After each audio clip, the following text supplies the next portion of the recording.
أيها السادة والسيدات، أهلا وسهلا بكم لمتابعة المباراة الودية عبر قنوات الشركة الوطنية للإذاعة والتلفزة لمتابعة هذه المباراة للمنتخب الوطني المغربي استعدادا لمونديال قطر 2022.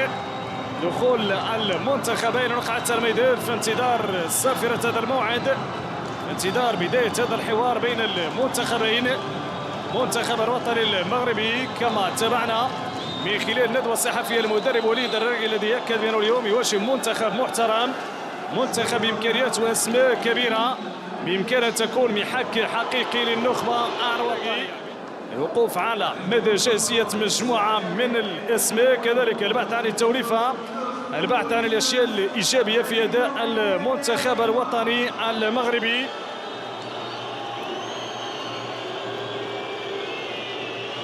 إذن لحظات قليلة دخول المنتخبين من أجل خوض هذه المباراة، مباراة المنتخب.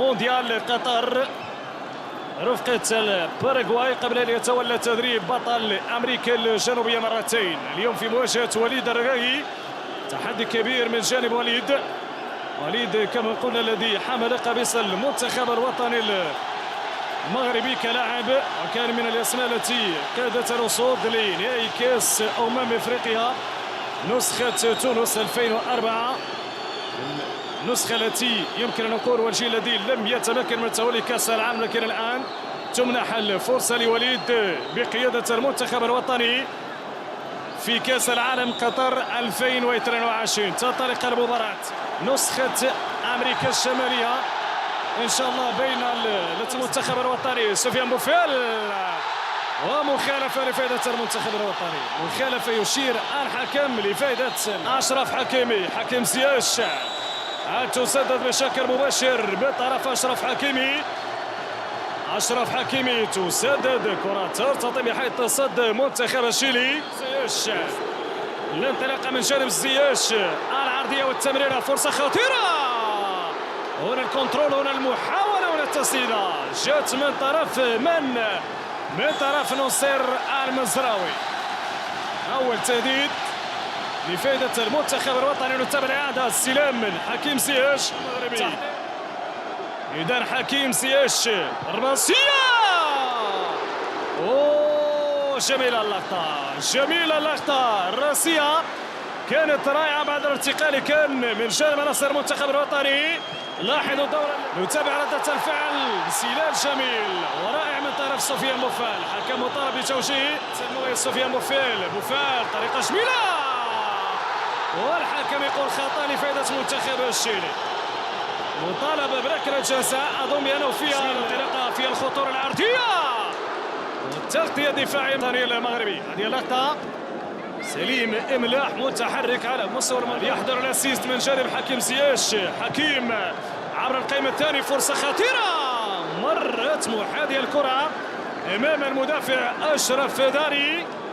لاحظوا كما قلنا نقطة القوة بالنسبة للمنتخب الوطني من أشرف حكيمي لحكيم زياش، عرضية خطيرة، جميلة اللقطة، جميلة العرضية من حكيم، ومتابعة سفيان بوفال.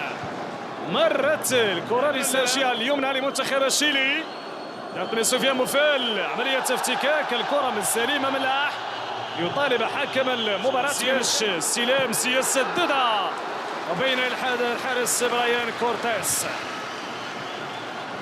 سفيان مرابط مراوغه جميله. سفيان بوفال يوسف نصيري، خطوات بينه وبين يوسف نصيري يتحصل على إدريس. سفيان بوفال على ضربة المغربي. حكيم زياشو سدد مقوسة لكن تستطيم بحيث صد منتخب الشيلي، وتغادر ركلة ركنية لفائدة فضل الكرة الثابتة للمنتخب الوطني. ركلة ركنية راسية من نصير مزراوي، مرت بسلام على خطيرة. كان بإمكانه يمر والحكم ينهي تفصيل الشوط الأول بدون وقت مضاف. تنتهي الجولة الأولى بنتيجة تعادل 0 مقابل 0. السلام عليكم ورحمة الله تعالى وبركاته. أهلا وسهلا بكم مشاهدينا الكرام عبر قنوات الشركة الوطنية دعوة التلفزة لمتابعة الشوط الثاني، مباراة الودية للمنتخب الوطني المغربي أمام منتخب الشيلي. الشوط الأول الشيلي وجد صعوبة كبيرة في فرض حضور لاعب فريق أولمبيك مارسيليا. ينطلق الشوط الثاني حول كيفية تنفيذ هذه المخالفة. تمنح الهدف الأول للمنتخب. أشرف يسدد خطيرة، جول، لكن مرفوض. الحكم يرفع الراية. تؤجل الفرحة للمنتخب الوطني المغربي، تؤجل الفرحة. تدية فرصة، حذاري شباب حذاري. خطيرة اللقطة، خطيرة الهجمة من أرتورو فيدال بتجربة السنوات. أقول بتجربة السنوات، يعني الكنترول والتسديد. والشيلي أرتورو فيدال ضغط مغربي، افتكاك، محاولة فيها الخطورة خطيرة. ركلة جزاء، ركلة جزاء للمنتخب الوطني المغربي. سفيان بوفال، يلا سفيان جول جول جول جول جول جول لفائدة سفيان بوفال. وشنبات الملعب تهتز من طرف الجماهير المغربية، سعيدة جدا بهذا الهدف من طرف سفيان بوفال في حدود عناصر المنتخب الوطني المغربي. هنا انطلاقة من أمين، عملية تحضير، فرصة مغربية خطيرة. جول جول جول جول جول جول جول عبد الحميد صابري ما صبرش على منتخب الشيلي لحظات بعد دخوله بتسديده. منتخب الوطني المغربي يفرض على منتخب الشيلي التراجع. مراوغة جميلة، فرصة خطيرة،